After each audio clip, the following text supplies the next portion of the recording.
প্রিয় শিক্ষার্থী, কেমন আছো? আশা রাখি ভালো আছো। আমরাও তোমাদের দোয়ায় ভালো আছি। আজকে যেই আমরা আলোচনা করব, প্রিভিয়াস ক্লাসগুলোতে যে আলোচনা করছি ওটার ধারাবাহিকতা রেখে এটাও আমাদের অধ্যায় হচ্ছে লেনদেন, ট্রানজ্যাকশন। আজকে আমরা লাস্ট ক্লাসে লেনদেন শিখিয়েছি, লেনদেনের বৈশিষ্ট্য, লেনদেনের শ্রেণী বিভাগ আলোচনা করেছি। আজকের ক্লাসে আমরা লেনদেনে ব্যবহৃত বিভিন্ন প্রামাণ্য দলিল। একটা লেনদেন হইতে হইলে মুখে মুখে লেনদেন হয় না, এটার এগেইনস্টে একটা এভিডেন্স থাকতে হয়, ডকুমেন্টস থাকতে হয়, ওইটা হচ্ছে প্রামাণ্য দলিল। এই লেনদেন একটা করতে গেলে তুমি বাজারে, যেমন উদাহরণ, তুমি বাজারে গেলে একটা দোকান থেকে একটা মাল কিনলা, এটার এগেইনস্টে একটা ক্যাশ মেমো দেয়। এই যে এই ক্যাশ মেমোটা তোমার কাগজ দিল, এই ক্যাশ মেমোটা এটা একটা প্রামাণ্য দলিল। এমন আমাদের এই 7টা দলিল মোটামুটি আছে, যেটা তোমরা নবম দশম শ্রেণীর বই তো এই চিত্র সহকারে দলিলগুলো দেখেছো। তো তোমরা বইয়ের এই চিত্র সহকারে দলিলগুলো দেখে নিও। আমি শুধু আলোচনা করে যাই। তাহলে লেনদেনে ব্যবহৃত বিভিন্ন দলিল সমূহ: 1 হচ্ছে চালান, 2 হচ্ছে ক্যাশ মেমো, 3 হচ্ছে ভাউচার, 4 হচ্ছে ডেবিট নোট, 5 হচ্ছে ক্রেডিট নোট, 6 হচ্ছে বেড চালান, 7 হচ্ছে প্রাপ্তি রসিদ। এইগুলো হচ্ছে আমাদের লেনদেনে ব্যবহৃত দলিল সমূহ। এগুলোর প্রত্যেকটা ছবি তুমি নবম দশম শ্রেণীর বইতে যা পড়ছো তাই। কারণ একটা জিনিস, চালান যেই নবম দশম শ্রেণীতে যেই মাস্টার ডিগ্রিতে তাই চালান একই রকম থাকবে, এটার কোনো পরিবর্তন নাই। তো এগুলোর ছবিগুলা তোমরা দেখে নিও। তো তারপরে আমাদের যেই জিনিসটা মনে রাখতে হবে এমসিকিউর জন্য, প্লাস আমাদের জানার জন্য, এই কোনটা কি কাজে ব্যবহৃত হয় এবং এটা প্রস্তুত করে কে, এই প্রামাণ্য দলিলগুলা, এটার একটা আমি চার্ট এখানে দিয়েছি। প্রিয় শিক্ষার্থীরা দেখে নাও। চার্টটা হচ্ছে প্রামাণ্য দলিল চালান বা ইনভয়েস, ইংরেজিতে ইনভয়েস।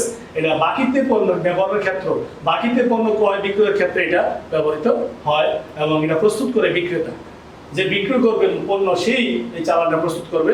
আর কোন ক্ষেত্রে? বাকিতে পণ্য বিক্রয়ের ক্ষেত্রে। তারপরে 2 ক্যাশ মেমো, এটা হচ্ছে নগদে পণ্য ক্রয় বিক্রয়ের ক্ষেত্রে।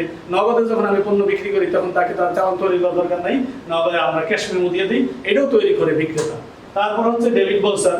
ভাউচার 2 প্রকার, একটা ডেবিট ভাউচার, একটা ক্রেডিট ভাউচার। তাহলে ভাউচার, এই ভাউচারটা তো সকল প্রকার নগদ প্রদান খরচের জন্য। নগদ প্রদান খরচ যখন হবে, সকল প্রকার নগদ প্রদান বা খরচে, ব্যবসার মতো নগদ প্রদান হবে বা খরচ হবে, এটার জন্য এই ভাউচারটা তৈরি হয়, ডেবিট ভাউচার হয়। তাহলে তো আমরা জানলাম খরচের জন্য ডেবিট ভাউচার হয়, এটা তৈরি করে ব্যবসার যে ক্যাশিয়ার আছে উনি।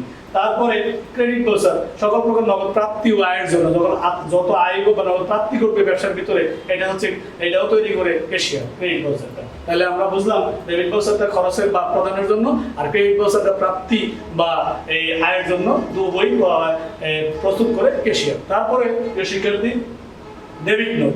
বাকি ডেবিট নোট হচ্ছে বাকিতে ক্রয়কৃত মাল ফেরতের জন্য। আমরা বাকিতে মাল কিনি, খারাপ করে বা এটা ত্রুটিপূর্ণ হওয়ার কারণে আমরা আবার ফেরত দিই। এই ফেরতের সময় এই একটা ডেবিট নোট তৈরি করতে হয়, এটা বাকিতে ক্রয়কৃত মাল ফেরতের জন্য। এটাও প্রস্তুত করে ক্রেতা, যিনি কিনলে উনি প্রস্তুত করে বিক্রেতার নিকট পাঠায়। তারপরে শিক্ষার্থী হচ্ছে ক্রেডিট নোট। ক্রেডিট নোটটা হচ্ছে বাকিতে বিক্রিকৃত মাল ফেরতের ক্ষেত্রে, অর্থাৎ আমি মাল বিক্রি করছি, আবার ফেরত আমার কাছে পাঠাই দিয়েছে, এইটা তৈরি করে বিক্রেতা। তাহলে এই প্রস্তুত করে ক্রেডিট নোট। তারপরে আছে ব্যাট চালান বা ব্যাট ইনভয়েস। পণ্য বিক্রয়ের সময় সরকারকে ব্যাট দিতে হয়। আমরা ব্যাট সম্পর্কে আরো ক্লাস আমরা করাবো। ব্যাটটা ভ্যালু এডেড ট্যাক্স বা মূল্য সংযোজন কর বা বাংলাদেশ সংক্ষেপে মূসক। এই পণ্য বিক্রয়ের সময় এই ব্যাটটা তো প্রস্তুত করা হয়, আর এই ব্যাট চালানটা তৈরি করা হয়, এটা বিক্রেতা তৈরি করে। তারপর হচ্ছে প্রাপ্তি রসিদ, মানি রিসিপ্ট, অর্থাৎ প্রতিষ্ঠানের যাবতীয় নগদ প্রাপ্তির ক্ষেত্রে আমরা মানি রিসিপ্ট করি, এটাও তৈরি করে ব্যবসায় ক্যাশিয়ার। তাহলে বিষয়ক্ষেত্রে আমাদের জানা হচ্ছে প্রামাণ্য দলিলগুলোর নাম কি, ব্যবহারের ক্ষেত্র, তার কে প্রস্তুত করে, এটা আমাদের জানার বিষয়। তাহলে আমরা এই বিষয়গুলো যদি আমরা মনে রাখি, তাহলে কারণ কি আমাদের চালান কে প্রস্তুত, কোথায় ব্যবহৃত হয় বা কে প্রস্তুত করে, তারপরে ক্যাশ মেমো কে ব্যবহারের ক্ষেত্রটা কি আর প্রস্তুত করে কে, আমরা এই প্রামাণ্য দলিল সম্পর্কে আমরা জানা থাকা, তারপরে ক্ষেত্রটা ব্যবহার, কোন ক্ষেত্রে এই প্রামাণ্য দলিলটা ব্যবহৃত হয়, আর প্রস্তুত করতে এটা বাস্তবেও তুমি যখন প্রিয় শিক্ষার্থী, বাস্তবেও যখন তুমি কোনো একটা প্রতিষ্ঠানে চাকরি করবে বিবিএ এমএ ডিগ্রি নিয়ে, তখনও তোমার যখন প্র্যাকটিক্যালি কাজ শুরু হবে, তখন তোমার সামনে চালান, cash memo, debit voucher, credit voucher, debit note, credit note, তারপরে ব্যাট চালান, তারপর মানি রিসিপ্ট মানে প্রাপ্তি রসিদ, এইগুলা ছাপানো থাকবে। এগুলোর মধ্যে কি কি বিষয় থাকে, কি কি উল্লেখ থাকে, এগুলো কোন ক্ষেত্রে কোনটা ব্যবহার করা হয়, চালান কখন ব্যবহার করা হয়, ক্যাশ মেমো কখন ব্যবহার করা হয়, তারপরে ডেবিট ভাউচার কখন ব্যবহার করা হয়, ক্রেডিট ভাউচার কখন ব্যবহার করা হয়, এইটা প্রিয় শিক্ষার্থী আমার দরকার। আর প্রস্তুত করে কি প্রস্তুত করে, কোন সময় কি প্রস্তুত হয়, মানে এই প্রস্তুতকারী কে, এই চালানটা কে প্রস্তুত করে, ক্রেতা না বিক্রেতা না ক্যাশিয়ার না অন্য কেউ মানুষ, এটাও আমার জানার প্রয়োজন। এই কারণে এটা দেওয়া হলো। প্রিয় শিক্ষার্থী, পরবর্তী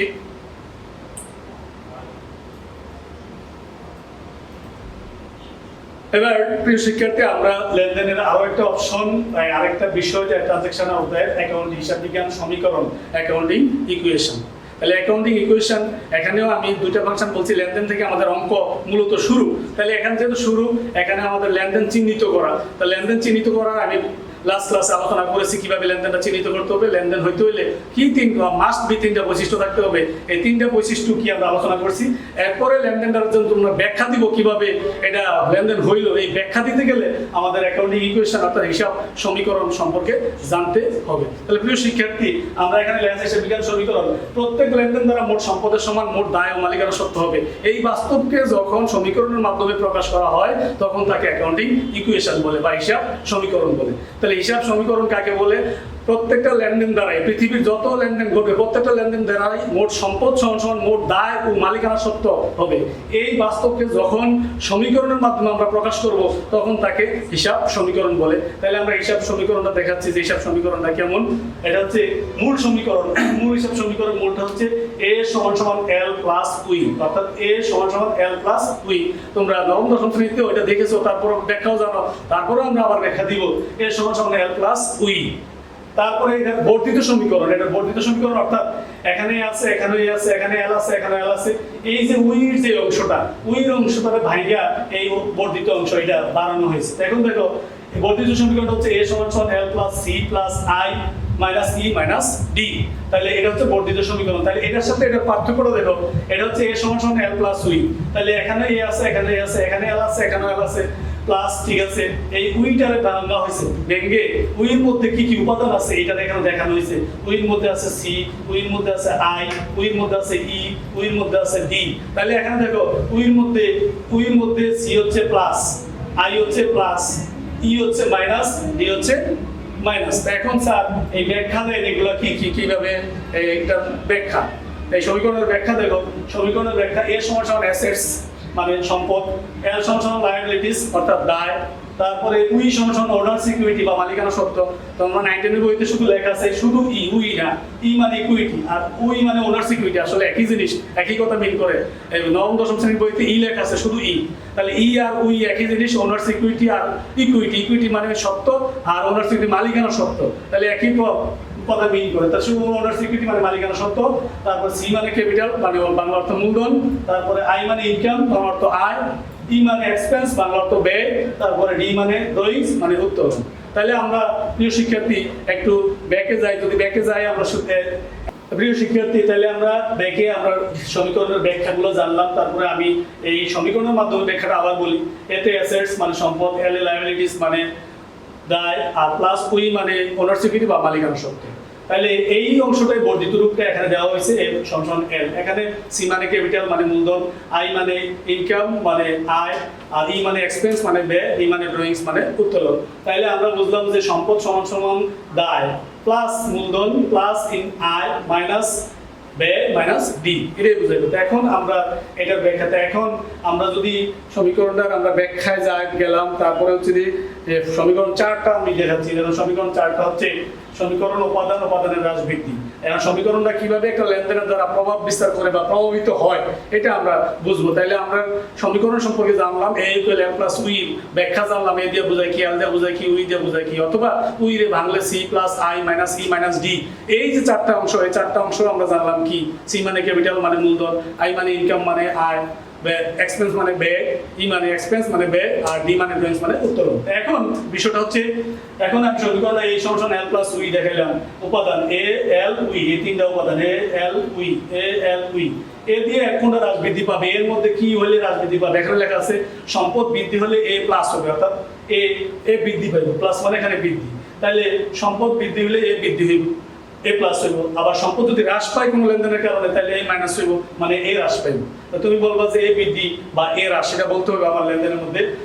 যখন আমরা ব্যাখ্যা চাবো আধুনিকে, তোমরা সম্পদ বৃদ্ধি নিয়ে বলবো এ বৃদ্ধি, কারণ এতে এই তো সম্পদে মিন করে। তাহলে আমরা বলবো এ প্লাস নাকি এ মাইনাস, অর্থাৎ এ বৃদ্ধি নাকি এ হ্রাস পাইল, এটা আমরা জানাবো। তাহলে একটা লেনদেন দ্বারা যখন সম্পদ বৃদ্ধি পাবে তখন বলবো এ বৃদ্ধি পেয়েছে, আর যদি হ্রাস পায় তাহলে বলবো এ হ্রাস পেয়েছে। তারপর হচ্ছে এল, মানে এল যদি হয় তাহলে এল হচ্ছে যদি দায় বৃদ্ধি পায় তাহলে এল প্লাস, আর যদি দায় হ্রাস পায় তাহলে দায় এই এল মাইনাস। তাহলে কোনো লেনদেনের দ্বারা আসলো যে দায় বৃদ্ধি পেয়েছে তো আমরা লিখবো এল বৃদ্ধি পেয়েছে। আবার কোনো লেনদেন দ্বারা দেখবো যে আমরা এই দায় কমেছে, তাহলে তো আমরা দায় কমছে বা হ্রাস পেয়েছে তখন আমরা বলবো এল হ্রাস পেয়েছে। তাহলে এই হলো সেম। তারপর হচ্ছে উইর যে ব্যাগটা, উইর মধ্যে কি কি উপাদান আছে, এই উপাদানগুলোর বাইরে কোনো উপাদান উইর ভিতরে নাই। একটা মূলধন, একটা উত্তোলন, একটা আয়, এটা ব্যয়। তাহলে মূলধন হইলে উই প্লাস হবে, অর্থাৎ উই বাড়বে। মালিকানা সত্ত্ব, মালিক যখন ব্যবসায় মূলধন আনে তার উই বাড়তে থাকবে। মালিকানা সত্ত্বই মানে ব্যবসার মধ্যে মালিক কতটুকু টাকা পাবে, ব্যবসার উপর মালিকের অধিকার কতটুকু, ওইটার নামে এই মালিকানা সত্ত্ব বা উই। তাইলে মালিক যখন মূলধন আনবে তাহলে তার উই বাড়বে। বাড়ি থেকে যদি 1 লাখ টাকা মূলধন তার ব্যবসার ভিতরে আনয়ন করে তাহলে 1 লাখ টাকা তার মূলধন বেড়ে গেল। আবার যদি 50,000 আনে আবার 50,000 বেড়ে গেল। এই জন্য মূলধন হলে উই প্লাস হবে, অর্থাৎ উই প্লাস। তারপর উত্তোলন হলে উই মাইনাস হবে। তাহলে উত্তোলন যদি হয় তাহলে উই মাইনাস হবে। উত্তোলন হচ্ছে, উত্তোলনটা আমার বুঝাইতে হয় যে উত্তোলনটা কি স্যার? উত্তোলন হচ্ছে মালিকের মূলধনের এগেইনস্টে টাকা নেওয়া। মূলধনের এগেইনস্টে টাকা নেওয়াটাকে উত্তোলন বলে। অর্থাৎ মালিক ব্যবসা থেকে যা কিছু নেয় তাকে উত্তোলন বলে, আর ব্যবসার মধ্যে যা কিছু দেয় তাকে মূলধন বলা হয়। ব্যবসা প্রতিষ্ঠানের ভিতরে একজন মালিক যদি এক মালিকানা ব্যবসা হয়, যা কিছু আনে বা দেয় এটার নাম মূলধন। আর ব্যবসা থেকে মালিকের ব্যক্তিগত কাজে হোক, পারিবারিক কাজে হোক, যা কিছু টাকা পয়সা নিবে তাকে বলা হবে উত্তোলন। তাইলে আমরা মূলধন আর উত্তোলন, তারপরে পরবর্তী ক্লাসে স্যাররা আমার যে সহযোগী আছে এই সহযোগী স্যাররা আরো পড়াবে, এগুলো ডিটেলস হিসাবে শ্রেণীবিন্যাস পড়াবে। শ্রেণীবিন্যাসের মধ্যে মূলধনকে উত্তোলনকে আরো ডিটেলস বুঝাবে। তাইলে উইর যে উপাদান 4টা, মূলধন হলে উই প্লাস হবে, অর্থাৎ উই বাড়বে। উত্তোলন হলে উই মাইনাস হবে, আয় হলে উই প্লাস হবে, ব্যয় হলে উই মাইনাস হবে। এটা স্বাভাবিক সেন্স যে মূলধন যখন ব্যবসায় আসবে তখন মূলধন যেহেতু উইর অংশ, তাহলে মূলধন আনলে ব্যবসার মধ্যে মূলধন বাড়লো, তার মানে উই বাড়বে। আবার উত্তোলন মানে এটা রেখে টাকা নিয়ে যাওয়া, ব্যবসা থেকে টাকা নিয়ে গেলে তো অবশ্যই ব্যবসার টাকা কমবে, তাহলে এই জন্য উই মাইনাস হবে। তাহলে তারপরে আয় হইলে ব্যবসার মধ্যে, আয় যখন হয় ব্যবসার মধ্যে তাহলে তার মালিকানা সত্ত্ব বাড়ে, এই জন্য উই প্লাস হবে।